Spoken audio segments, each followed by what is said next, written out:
Good morning students of class 6।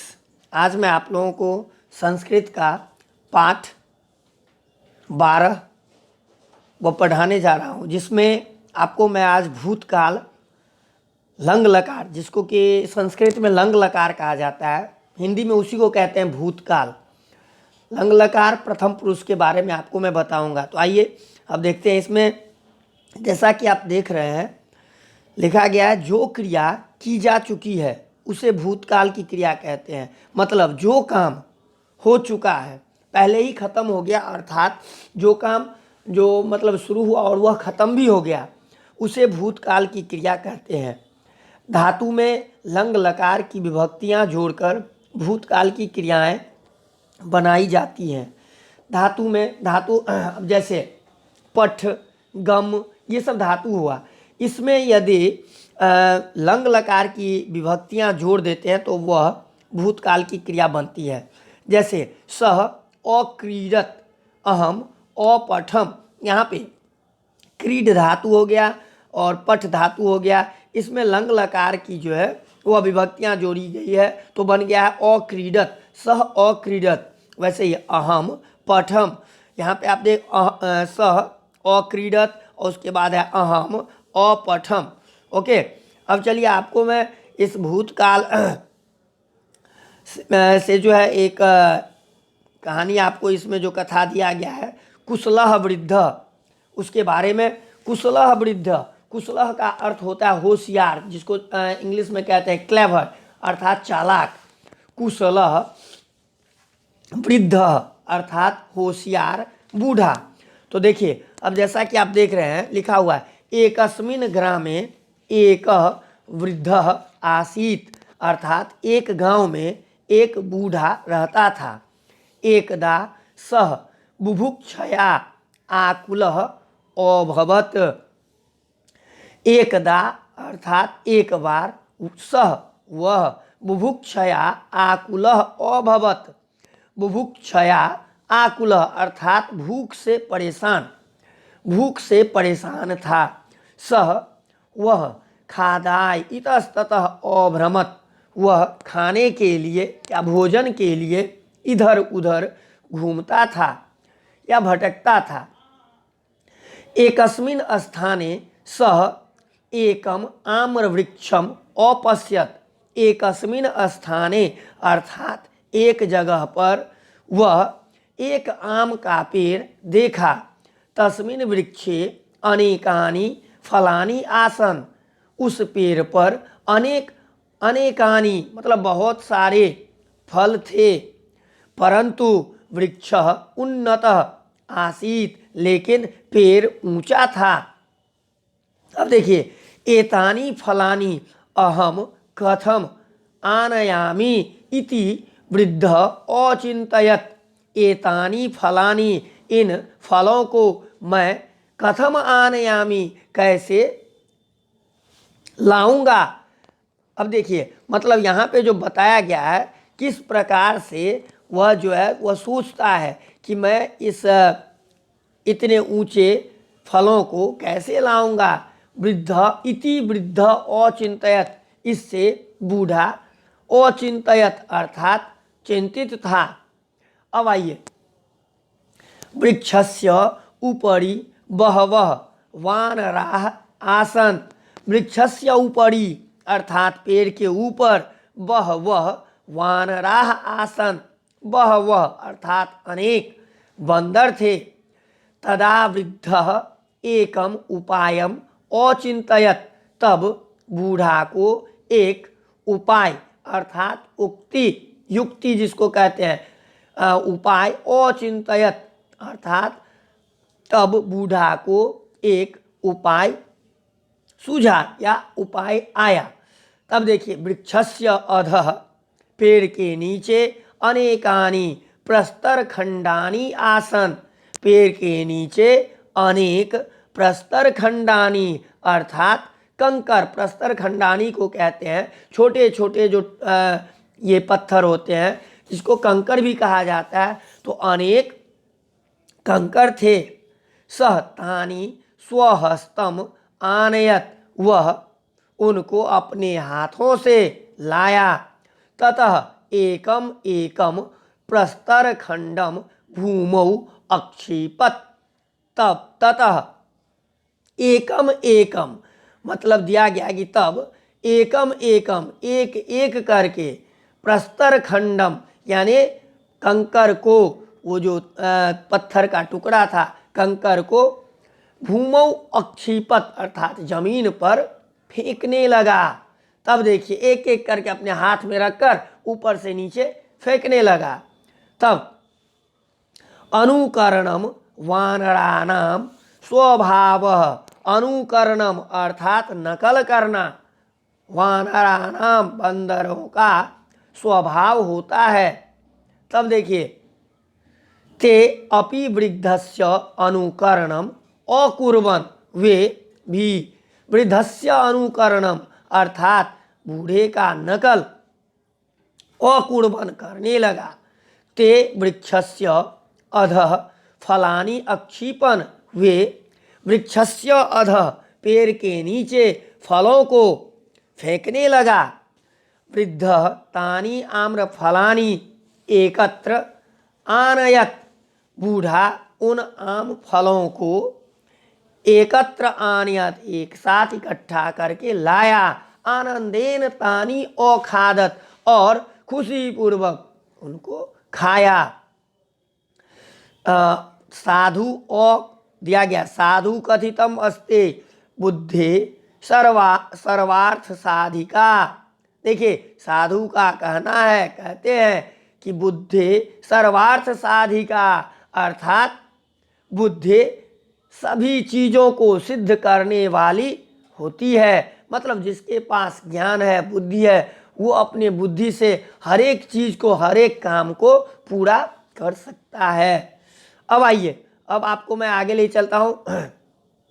अब यहाँ पे कुछ शब्द संग्रह जो है शब्दार्थ दिया गया है, जिसमें संस्कृत का जो है हिंदी अर्थ बताया गया है, वो भी मैं आपको पढ़ के बताता हूँ। इसे आप ध्यानपूर्वक सुनिए और इसे फिर याद कीजिएगा। देखिए कुशलः अर्थात होशियार, एकस्मिन अर्थात एक, बुभुक्षया आकुलः भूख से परेशान, खादाय अर्थात भोजन के लिए, उन्नतः अर्थात ऊंचा, बहवः अर्थात अनेक, उपायम अर्थात उपाय, उसके बाद है अधः अर्थात नीचे, प्रस्तर खंडानी अर्थात कंकर, स्वहस्तम यानी अपने हाथ, भूमौ जमीन पर, अनुकरणम अर्थात नकल, साधु यानी अच्छा, कथितम कहा गया है, सर्वार्थ साधिका अर्थात सब सिद्ध करने वाली। इसके बाद है आनयामी लाऊंगा, आनयत लाया, और अक्षिपत अर्थात फेंका। ओके, तो अब देखिए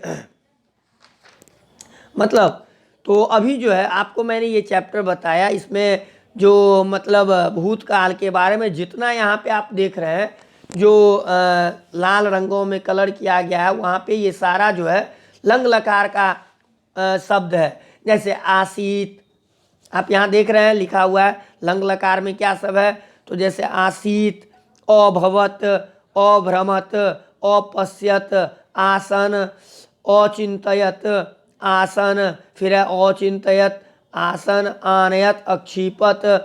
इस तरह से ये जितने शब्द हैं ये सभी भूतकाल के शब्द हैं। अकुर्वन, अक्षिपन, आनयत, उसका अखादत, ये सारे आपको इसमें बुद्धि सर्वार्थ साधिका ये नहीं बोलना है।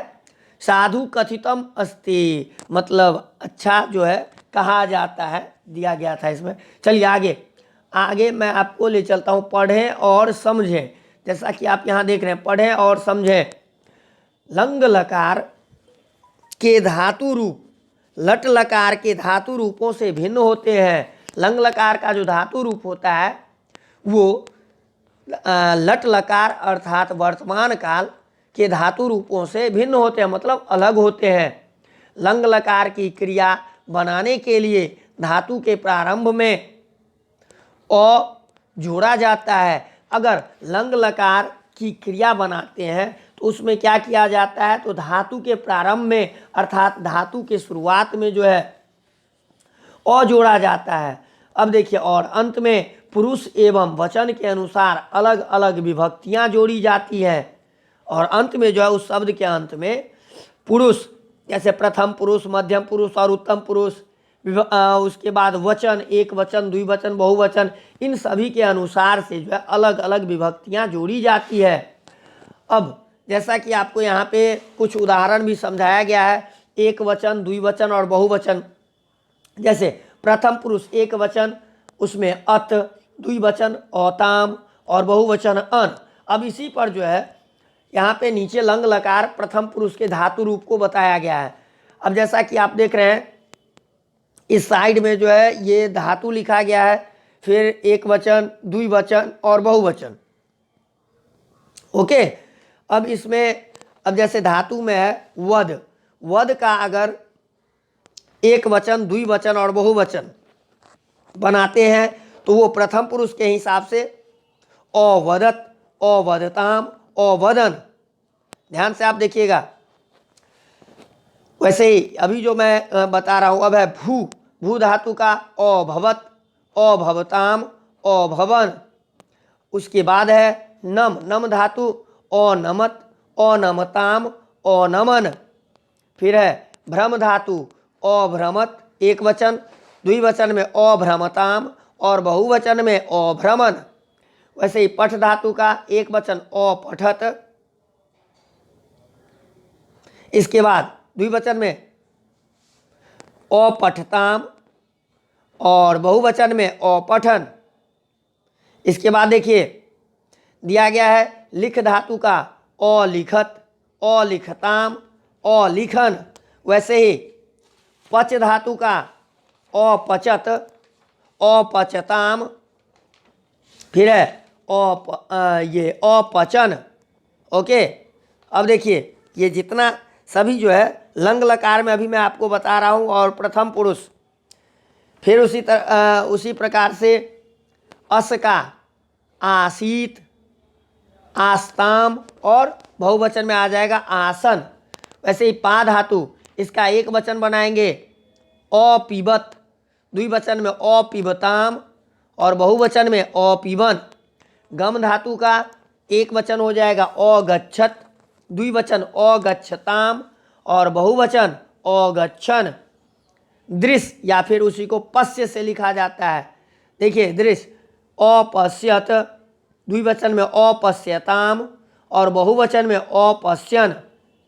अब है गई, गई धातु हो गया, इसका जो एक वचन, द्विवचन और बहुवचन करते हैं। एक वचन में अगायत, द्विवचन अगायताम और बहुवचन अगायन। ओके, चलिए अब मैं आपको आगे ले चलता हूँ। अब इसमें जैसे कि आप देख रहे हैं धातु है अस्था, जिसका अर्थ तिष्ठ भी होता है, तो उसका एक वचन, द्विवचन और बहुवचन में अतिष्ठत एक वचन हो गया, द्विवचन में अतिष्ठताम और बहुवचन अतिष्ठन।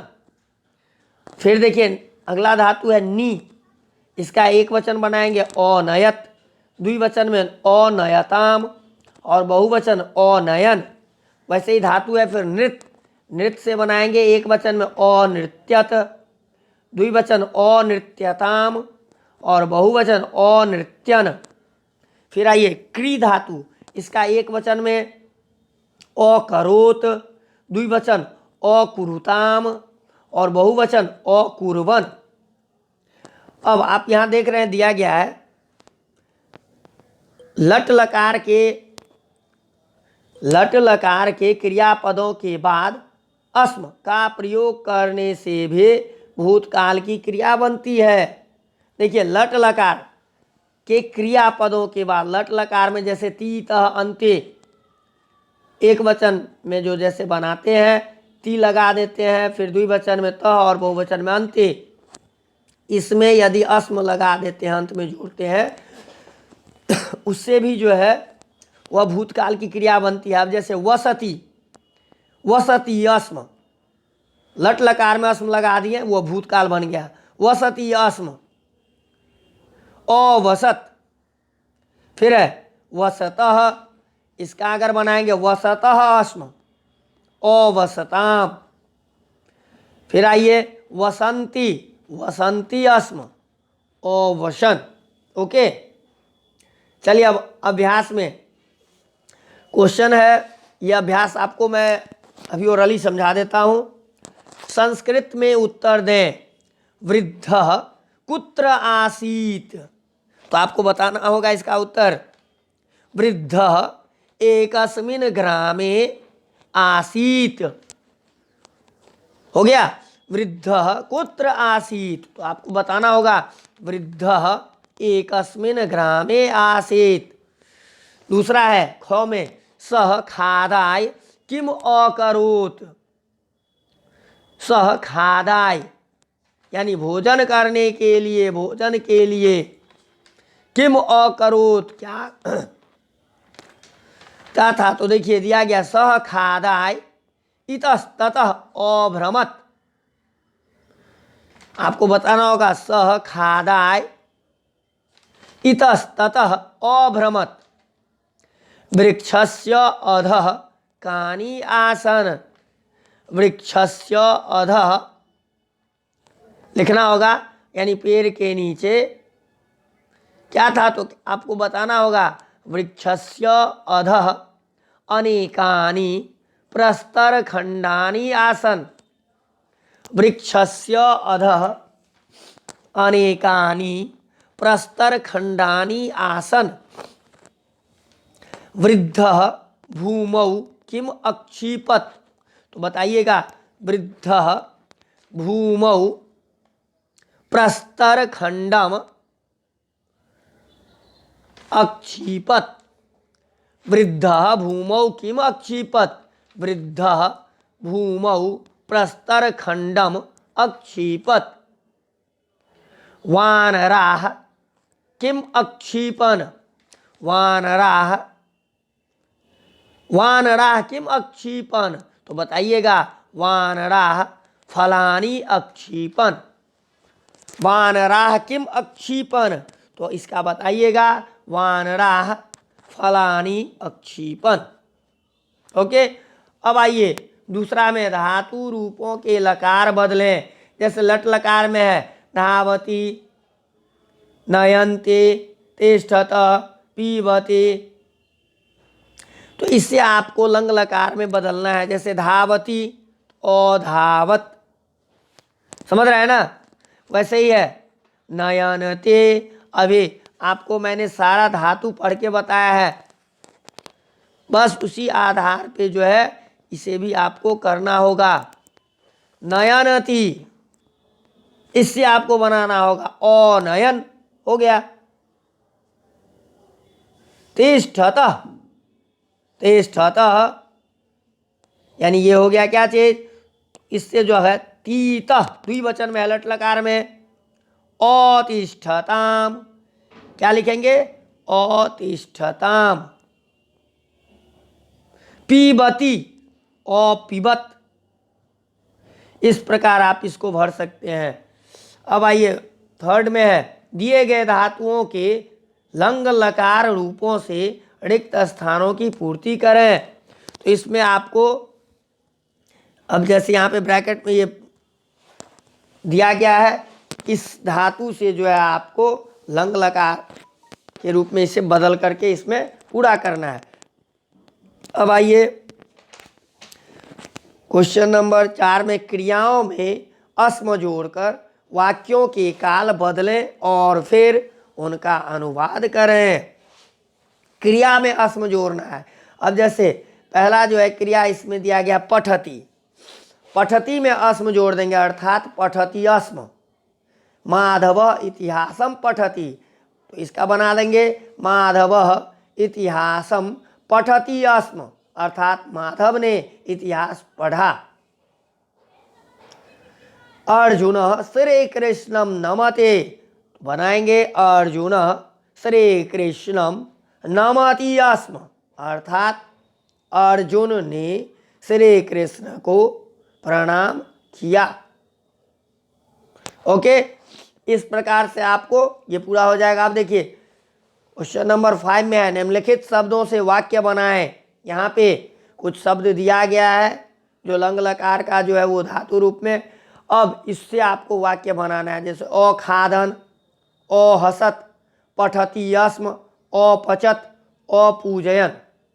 वैसे है क्वेश्चन नंबर 6 में निम्नलिखित वाक्यों में क्रियाओं को शुद्ध करें। यहाँ पर क्रिया जो लिखा गया है उसमें कुछ गलती है, उसको आपको शुद्ध करना है। फिर है क्वेश्चन नंबर 7 में संस्कृत में अनुवाद करें। तो आप लोग इसे पहले खुद से कीजिएगा, फिर आपको मैं इसका जो है आंसर भी मैं आपको भेज दूंगा। चलिए, तो अभी जो है मैंने आपको संस्कृत का पाठ 12 चैप्टर 12 जो है वो मैंने आपको बताया। तो मैं उम्मीद करता हूँ कि इस वीडियो को देख करके इस पाठ को आप लोग अच्छी तरह समझ गए होंगे। Okay, thank you.